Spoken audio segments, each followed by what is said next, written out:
Olá, seja bem-vindo ao Band Entrevista. Quem trafega pelas rodovias de Minas Gerais e Goiás já percebeu mudanças importantes nos últimos anos. Estradas duplicadas, atendimento 24 horas, tecnologia e mais segurança. Mas afinal, o que muda na prática quando uma rodovia passa a ser concedida à iniciativa privada? Quem fiscaliza? O pedágio compensa? E o que o usuário realmente ganha com isso? Para esclarecer essas e outras dúvidas, o Band Entrevista de hoje recebe Matheus Fernandes, ele é diretor superintendente da Ecovias Cerrado e da Ecovias Minas Goiás, empresa do grupo Eco Rodovias. Matheus, obrigado pela presença, um prazer te receber aqui no nosso Band Entrevista. Obrigado, Bagnete, muito obrigado. É um prazer estar aqui falando contigo, falando com todos, contando um pouco sobre o nosso setor de concessões de rodovias. De fato, quando uma rodovia passa à iniciativa privada, a gente tem sim mudanças importantes e muito com foco na segurança viária e na fluidez dessas rodovias. Hoje o nosso setor de concessões ele vem crescendo de forma bastante expressiva, sim. São muitas concessões no país e aqui na região nós temos essas duas concessões, a Ecovias Cerrado e a Ecovias Minas Goiás, que fazem aí toda essa prestação de serviço buscando uma rodovia mais segura, com maior trafegabilidade e com todas as melhorias que o nosso programa traz para os usuários. Matheus, às vezes muita gente não entende exatamente o que é uma concessão, né? Como que ela sai da responsabilidade do poder público e vem para a iniciativa privada. Como é que didaticamente a gente poderia explicar esse processo e o que muda na prática? Perfeito. Hoje o Brasil, a gente sabe que é um país que depende muito do modal rodoviário, né? Hoje nós temos aí cerca de 65% de todas as cargas que transitam no país vão pelas rodovias. Por outro lado, a gente sabe da necessidade de ampliar esse investimento em infraestrutura e é a partir daí que surge o programa de concessões. É interessante a gente dizer que não é um programa político, né? Um programa realmente que não só o Brasil, mas outros países pelo mundo adotam para trazer esse investimento necessário para as rodovias. E quando a gente fala em investimento, não só em obras, mas o investimento numa rodovia que vai trazer uma prestação de serviço adequada, sim. Claro, com as obras, as duplicações, todas as melhorias, mas também um atendimento de qualidade para o usuário no caso de uma pane, no caso de um acidente, né? E todo esse processo, ele surge realmente da necessidade, né, de trazer essa melhoria para determinados trechos. Então, em termos práticos, né, o governo sabe quais são os trechos ali para a logística nacional que são os mais estratégicos. Certo. Ele leva isso, né, através de estudos técnicos a um edital e aí as empresas privadas participam, fazem os seus estudos e no momento de um leilão apresentam a sua proposta para ter o direito a explorar aquele determinado trecho por um prazo limitado, né, porque a gente não está falando de uma privatização, a gente está falando, sim, de uma concessão por um prazo determinado. No nosso caso aqui, os contratos são de 30 anos. Já passou uma parte desse período, mas estaremos, durante esse período, fazendo todas aquelas obrigações que são previstas no contrato de concessão. Isso vale não só a nível de governo federal, como é o nosso caso, são contratos federais, mas a nível dos estados também. Aqui o estado de Minas tem um programa estadual de concessões, os estados de São Paulo, vários outros, o Mato Grosso do Sul. Então hoje, né, como eu disse, não é uma questão política, mas é uma necessidade em termos, né, do governo como um todo de ampliar o investimento em infraestrutura e o privado, né, as empresas concessionárias, vêm nesse sentido para reforçar esses investimentos. Eu acredito que ao longo da nossa conversa que a gente vai aprofundar um pouco mais, né, especificamente nos trechos que estão sobre a batuta da Ecovias, mas eu queria até para a gente contextualizar, a Ecovias faz parte do grupo Eco Rodovias, que é um dos maiores do país, né? O que essa estrutura, por que essa estrutura faz a diferença para quem usa a estrada? Ótimo. Né? Porque o telespectador, o motorista nos assistindo, falou, o que isso agrega para mim enquanto usuário? Perfeito. O grupo Eco Rodovias hoje, de fato, é um dos maiores players aí em concessões de rodovias no país. Nós administramos cerca de 4.800 quilômetros em todo o Brasil. São 8 estados, né, diversos contratos, são 12 concessões diferentes e dentre essas 12 temos as duas aqui na nossa região. Na prática, para o nosso usuário aqui da nossa região, isso implica numa empresa sólida, numa empresa que tem toda uma expertise, não só aqui na região, mas né, em todo o Brasil. Isso traz, né, investimentos de maior qualidade, traz tecnologias. É importante dizer também que o grupo ele tem um acionista, um controlador estrangeiro, italiano, e aí também traz essa expertise de outros países aqui para o nosso Brasil, né, trazendo principalmente a tecnologia, a inovação e a qualidade nessa prestação de serviço. Então, acho que no final das contas, para o usuário, né, do dia a dia ali que está dirigindo o seu carro, ele pode saber que tem uma empresa sólida, que tem toda uma expertise não só aqui na região, mas no Brasil e no mundo, né, trazendo aí esse serviço de qualidade. Não por acaso um contrato de 30 anos. Perfeito. Você precisa ter um respaldo para cumprir esse compromisso. Exatamente. Durante 3 décadas. Né? Exatamente. Os contratos eles têm essa duração maior exatamente porque são grandes investimentos. Então, para se amortizar, para se remunerar esses investimentos ao longo do tempo, é que os contratos são mais longos, né? Exatamente para ter esse tempo todo, e é claro, né, não só de remuneração, mas de obrigações que a concessionária vai estar ali durante esse período prestando para o usuário. Onde exatamente a Ecovias atua hoje em Minas e Goiás? Né? A gente exemplificou no início aqui do nosso bate-papo quais são os principais corredores atendidos. Bom, a Ecovias Minas Goiás, que é uma concessão um pouco mais antiga, nós estamos aí entrando no nosso 13º ano de concessão, então já foi um pouco menos da metade aí desses 30 anos, e nós fazemos a ligação da BR-050 de Delta, ali a sul, ali na divisa com o estado de São Paulo. Passou de São Paulo, entrou em Minas, já entrou na nossa concessão.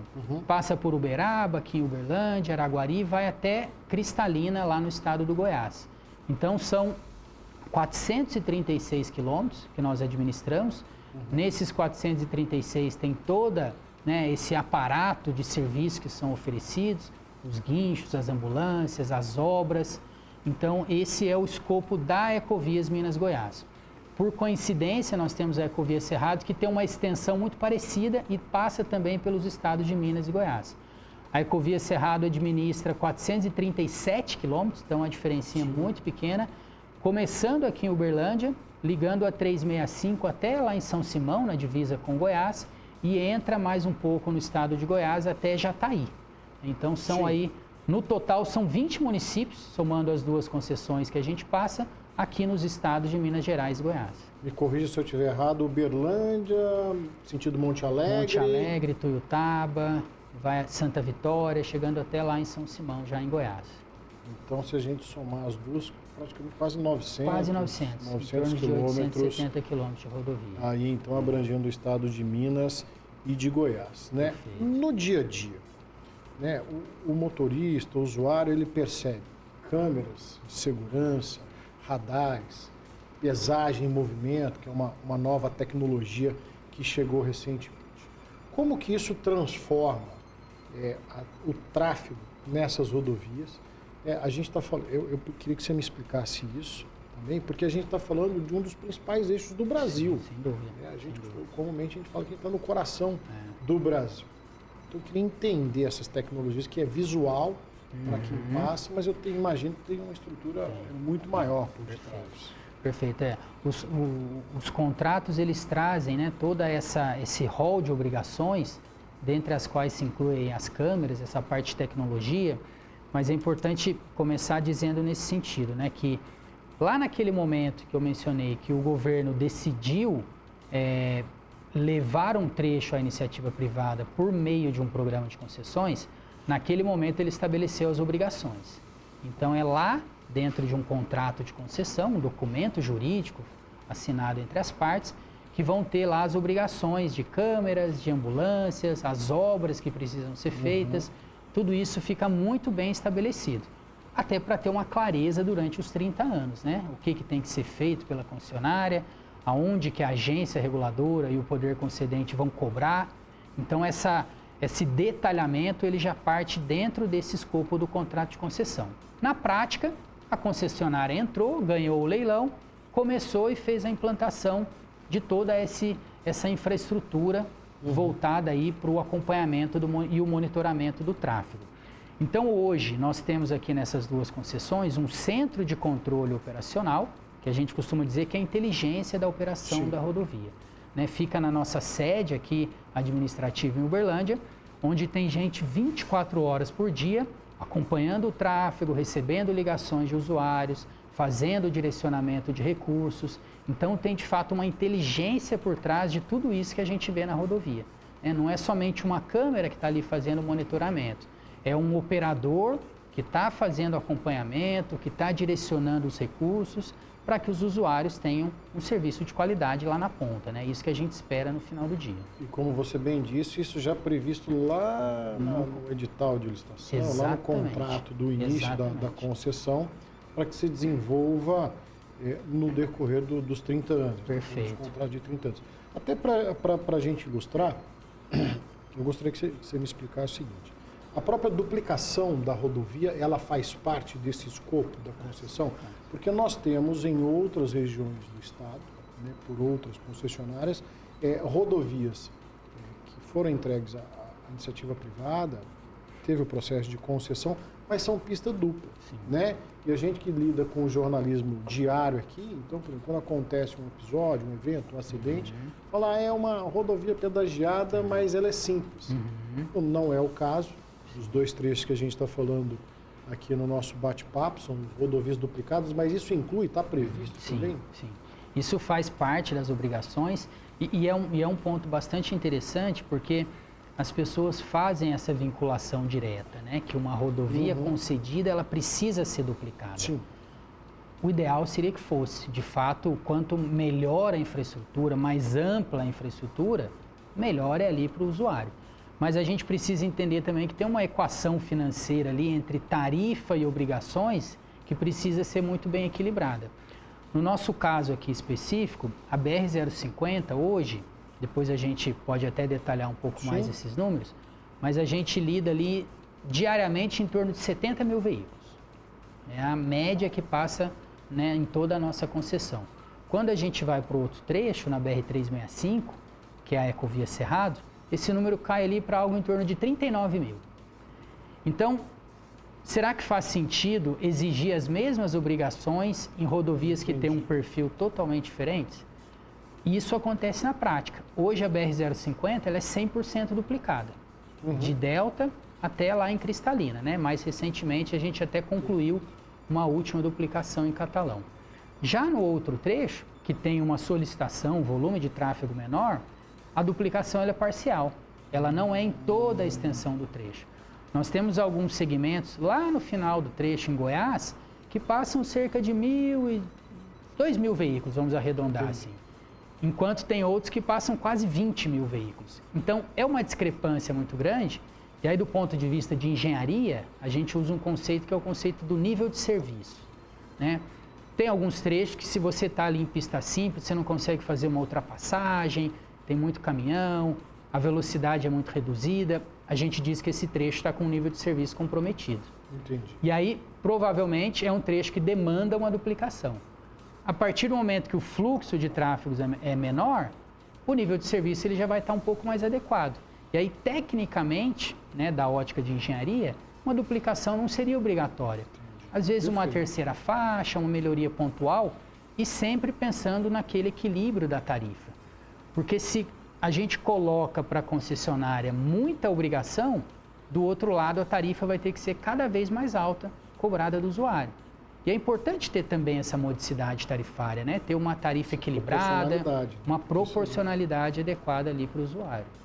Então, o contrato hoje, né, esses contratos, eles são dimensionados, né, esse rol de obrigações, de acordo com a real necessidade. É claro que, ao longo desses 30 anos, o tráfego pode crescer, pode ter um crescimento populacional no entorno da rodovia, o desenvolvimento de um distrito industrial, e aí o contrato também precisa ter mecanismos de ajuste. Ele é dinâmico, ele não pode ser gravado na pedra, né? Mas hoje, né, quando o contrato ele é iniciado, ele já tem aquelas obrigações que são feitas, são dimensionadas de acordo com a real necessidade daquele trecho. Então, basicamente, é isso que os contratos buscam hoje, ter esse equilíbrio entre obrigações e tarifa, né? Para não ter nem um contrato muito pobre ou nem tampouco uma tarifa muito alta, né? Esse equilíbrio que é buscado. Dúvida esclarecida, tenho certeza que era dúvida de muita gente. Matheus, vou fazer uma breve pausa na nossa conversa, a gente segue, temos muitos assuntos para tratar, Band Entrevista de hoje, recebendo Matheus Fernandes, diretor superintendente da Ecovia Cerrado e Ecovias Minas Goiás. Não saia daí, Band Entrevista volta já.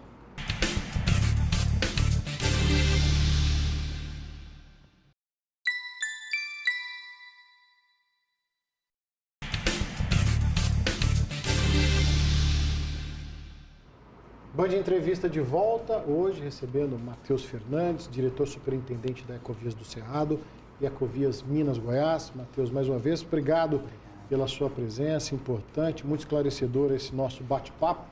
Vamos voltar para a rodovia, vamos voltar para a prática, né? A gente falou da tecnologia empregada, do serviço prestado ao cidadão. Qual é o tamanho dessa estrutura? Você fez uma rápida menção da quantidade, do fluxo de veículos que passam por essas rodovias. Como atender essa demanda? Eu estou falando de atendimento 24 horas, socorro médico e mecânico, o próprio monitoramento que a gente citou das câmeras de segurança. Eu sei que a inteligência artificial também ela acaba sendo empregada. Como que funciona na prática, no dia a dia? Perfeito. Hoje nós temos uma estrutura administrativa, a nossa sede administrativa aqui em Uberlândia, nós temos aí cerca de 100 colaboradores diretos. E nas rodovias nós temos espalhados aí mais colaboradores de pedágio, da parte de guincho, ambulância, a parte de obras emprega um volume muito grande de pessoas, mas alguns deles são terceirizados, Sim. Então, em termos práticos, hoje nós temos cerca de 600 colaboradores diretos, fechados pelas nossas duas concessões, mas temos cerca de 2.000 indiretos, E esses indiretos, eles incluem os operadores de guincho, os resgatistas e socorristas de ambulância e também, e é onde tem o maior volume, o pessoal de engenharia, que presta o serviço ali dia a dia de roçada, as obras de ampliação de capacidade. Então, a gente está falando aí de mais de 2.500 pessoas para colocar de pé uma operação desse tamanho, Agora, o usuário, ele só percebe isso, talvez, no momento que ele precisa, Você conseguiria traçar para a gente a quantidade de atendimentos que são realizados? Hoje, até pelo volume de tráfego, a gente tem um volume maior de atendimentos no corredor da BR-050. Enquanto que no trecho da BR-365, onde o volume de tráfego é menor, esse fluxo de atendimentos ele é um pouco menor. A gente mede tanto a parte de atendimento mecânico, uma prestação de um serviço em suporte ali numa pane elétrica, numa pane seca, num problema com pneu, até mesmo num acidente que pode ocorrer na rodovia com mais de 100 mil veículos por dia, isso pode estar sujeito, sim, a ter um acidente desse porte. Os números variam, a depender ali de período de férias, mas a gente chega a ter aí mais de... Um veículo nosso, por exemplo, ele chega a rodar mais de 1.000 quilômetros em um único dia fazendo atendimentos. Aquelas viaturas de inspeção que rodam diariamente, que às vezes as pessoas se deparam aí na rodovia, um veículo daquele ele roda 1.000 quilômetros por dia, prestando atendimentos, fazendo ali uma remoção de um objeto na pista, fazendo uma sinalização no caso ali de uma ocorrência. Então são realmente números muito grandes, expressivos, até pela necessidade, complexidade operacional que uma rodovia como essa traz para uma concessão de rodovia. Em termos de segurança, a gente consegue mensurar quanto mais segura fica uma rodovia depois que ela passa a ter uma assistência de uma concessionária? A gente sabe da violência no trânsito em todo o Brasil, mas enquanto usuário, enquanto motorista, a gente se sente muito mais confortável, muito mais seguro quando você faz uma viagem numa rodovia que você tem um atendimento 24 horas, que é uma pista duplicada, um asfalto de qualidade, eu posso contar com um acostamento. Isso interfere na incidência de acidentes? Interfere diretamente e é uma das principais preocupações nossas, a questão da segurança viária. Porque quando a gente faz uma obra ou quando faz uma simples intervenção na rodovia, a gente está sempre buscando, não só trazer ali mais fluidez, mas reduzir também a acidentalidade. Vou trazer um exemplo simples, do ponto de vista de engenharia, mas nós implantamos recentemente aqui entre Uberlândia e Araguari um reforço de sinalização naquele trecho um pouco de serra ali próximo da divisa entre os dois municípios. Sim, depois que passa o rio. Exatamente. Então ali era um trecho onde tinha uma incidência muito grande de tombamentos, né, de colisões traseiras e uma série de ocorrências aí que a gente busca sempre mitigar nas nossas rodovias. O que nós fizemos? Foram placas de sinalização, um reforço, uma pintura, né, de pavimento mais robusta, uma sinalização mais forte, chamando realmente a atenção do usuário. E essas intervenções a gente fez ali em meados do final do primeiro semestre, começo do segundo de 2025, nós conseguimos obter naquele trecho uma redução de mais de 80% de acidentes. Então foram ações, de novo, né, relativamente simples, não é uma grande obra, um viaduto, uma duplicação, é uma sinalização, é um reforço, um melhor posicionamento de placas e que trouxe um impacto muito importante, né, de quase 80% de redução de acidentes. Então, um trecho que para nós era um trecho crítico, passou a ser um trecho um pouco mais convencional da rodovia, né, quando a gente olha a quantidade de acidentes.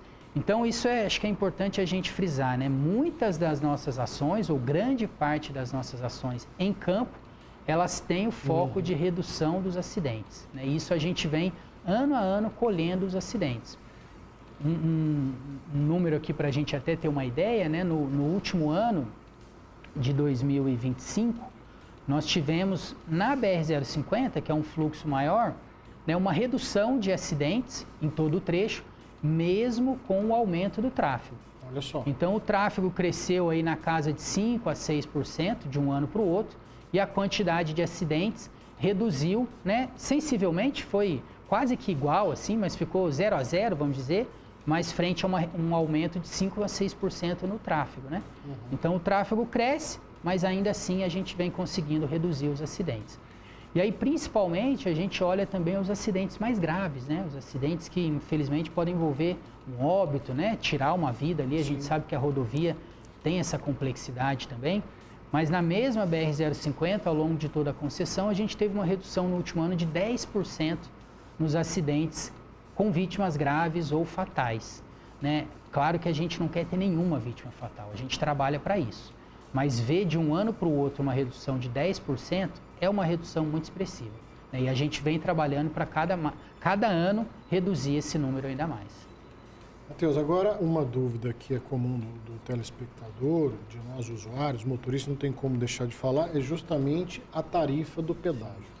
Como que ela é calculada, de quanto em quanto tempo ela precisa ser reajustada, como é que isso é previsto em contrato? Acho que é importante, né, porque a gente fala muito aí de serviços, de segurança viária, mas o que a gente costuma dizer dentro da concessão é que muita gente nos vê como uma empresa de cobrança de pedágio.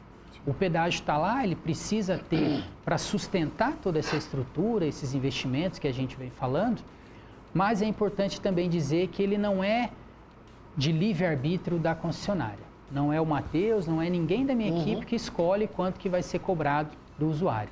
Essa tarifa ela vem também referenciada dentro do próprio contrato. Então, lá no início da concessão, né, a partir do momento que a gente ganhou aquele leilão, a gente já sabe que naquele trecho a tarifa vai ser de X reais e que anualmente, né, respondendo também a sua pergunta, com base num índice, que é um índice de inflação aí que a gente comumente está habituado, o IPCA, anualmente essa tarifa vai ser reajustada por esse índice. Pode acontecer outras mudanças? Podem, né? Se eventualmente dentro desse contrato for incluída uma obrigação não prevista, a concessionária vai ser remunerada, né, por um acréscimo de tarifa para fazer frente àquele novo investimento. Então, sempre buscando, né, uma equação de equilíbrio, que a gente chama de equilíbrio econômico-financeiro do contrato. Então, basicamente, o que a gente tem é uma tarifa fixa estabelecida no edital, lá no contrato de concessão. Anualmente, ela é reajustada pelo índice de inflação e caso ao longo dos 30 anos ocorram outras modificações, essa tarifa também pode ter um outro tipo de impacto. E não só para mais, né? Se a concessionária, porventura, deixa de cumprir uma obrigação, eu vou ter um desconto na minha tarifa para que o usuário não seja prejudicado. Então, também é uma forma de incentivo para a concessionária fazer os investimentos previstos no contrato. Eu não vou querer ter uma redução de tarifa no ano subsequente, Sim. então eu cumpro com os meus investimentos para que a minha tarifa sempre se mantenha em equilíbrio. Eu acredito que talvez deva existir alguma pesquisa nesse sentido, mas grande parte do motorista, ele não vê problema nenhum em você pagar um pedágio e ter um serviço de qualidade do que você ter uma viagem morosa, perigosa, numa rodovia sem o mínimo de infraestrutura, né? Então, o cidadão, acredito que o senso comum, de uma forma geral, já assimilou as melhorias que são implementadas em uma rodovia que está sob uma concessão, do que uma rodovia que está sob o poder público, longe de ter ser crítica, mas é uma realidade da malha viária brasileira, né? Então, o cidadão ele paga achando bom. Exato. Estou falando por mim. De fato, porque, como eu mencionei no início, né, independente de governo, o programa de concessões ele é uma política econômica importante para um país do tamanho do Brasil. Tem um dado que eu gosto de falar muito também, que até me assustou da primeira vez que eu vi, mas hoje o Brasil, apenas 12%, em torno de 12,5% de todas as nossas rodovias são pavimentadas. A gente tem uma malha de quase 2 milhões de quilômetros e apenas 12% é pavimentada. É baixíssimo esse número. E aí o governo, infelizmente, né, tem outras obrigações, ou felizmente, né, tem outras obrigações, e a infraestrutura, por vezes, ela precisa desse apoio da iniciativa privada para que os investimentos sejam feitos. E uma infraestrutura de qualidade, ela não só reduz os acidentes, mas ela vai trazer ali uma melhor interligação entre os municípios, vai gerar emprego, vai gerar uma série de outros benefícios, né, de externalidades positivas para aquela economia. Então, a infraestrutura hoje é um canal importante de crescimento e desenvolvimento econômico. E a partir do momento em que o governo não tem condições, com os seus recursos próprios, de fazer os investimentos necessários, a iniciativa privada vem para se somar dentro desse contexto e melhorar a infraestrutura do país como um todo. Matheus, a gente já tinha previsto que o tempo ia ser pouco, a gente está caminhando para o finalzinho da nossa entrevista. Um breve recado aí então para motorista, a gente está vindo de um período de festas, né, que é o movimento foi muito mais intenso, a gente está num período de férias, subsequente vem aí o carnaval, as recomendações, o que muda, né, justamente nesse atendimento da Ecovias e a recomendação para o motorista, mesmo nesse período de maior fluxo. De fato é um período que nossa atenção para a segurança viária ela é redobrada. A gente aumenta os nossos recursos, a gente coloca mais tecnologia a favor dessa segurança viária. E aí me permita também falar sobre tecnologia um pouco mais. A gente tem investido bastante em novas tecnologias para agregar aí na segurança viária da rodovia. Então, por exemplo, aqui na nossa região, Uberlândia foi pioneira, com a primeira balança em movimento em todo o Brasil. Aqui na Ecovia Cerrado, há 2 anos atrás, a gente teve uma homologação pelo Inmetro do primeiro equipamento de pesagem em velocidade da via de todo o Brasil. Isso é uma tecnologia que diminui o excesso de peso na rodovia e que está diretamente relacionado, não só ao nível de qualidade da rodovia, mas à segurança viária. Com certeza. Tivemos aqui também projetos interessantes, como o uso de inteligência artificial em câmeras para identificar comportamentos de falta de uso do cinto de segurança, uso de celular enquanto dirige. Por incrível que pareça, ainda são situações muito comuns. A gente chegou a ter períodos em que 70% dos nossos acidentes graves, a gente identificou que o passageiro ou a vítima não fazia uso do cinto. O Código de Trânsito ele é lá dos anos 90 e até hoje a gente tem pessoas que não usam o cinto de segurança numa rodovia. Então, tudo isso, às vezes as pessoas enxergam muito um radar, uma câmera, como um lado punitivo. Então, o nosso desafio é desmistificar isso, é trazer que esse trabalho que a gente vem desenvolvendo, que a polícia rodoviária, que o governo como um todo vem desenvolvendo, ele visa preservar vidas. Que no limite a gente está aqui para isso, para que você com a sua família, no final do ano, você faça uma viagem tranquila, que agora no carnaval você vá visitar um familiar e volte em segurança para sua casa, porque afinal a gente está falando de mais de 100 mil veículos por dia na rodovia. Imagina quantas pessoas que não estão ali sujeitas a uma questão de segurança viária, que é fundamental a gente olhar com muito cuidado, investir em tecnologia para que o nível de segurança seja cada vez maior nessas rodovias. Então, acho que o convite que eu deixo, né, e quase que um pedido aí para os usuários é respeitar os limites de velocidade. Né? O limite de velocidade ele está ali não é para controlar e ter um radar que depois vai emitir uma multa. Ele está ali porque existe um estudo técnico de engenharia que valida que aquela velocidade é a velocidade de segurança daquele determinado trecho. A gente pede que os veículos sejam levados às manutenções de forma adequada. A gente tem muito caso de falta de freios, de panes nos veículos que geram acidentes, pneus carecas. Então, tudo isso são pequenas ações, mas ações fundamentais para a gente ter uma rodovia segura. E é, de novo, né, para isso que a gente está aqui, não só para fazer obras, não só para cobrar o pedágio, mas também para ter uma rodovia segura e uma rodovia que, assim como recentemente a gente foi premiado num nível nacional, inclusive a nossa rodovia aqui na região foi eleita como a 6ª melhor rodovia do país, numa pesquisa da Confederação Nacional de Transportes, a CNT, que é uma das principais pesquisas do setor, e elegeu aqui o nosso trecho da BR-050 como a 6ª melhor rodovia do país.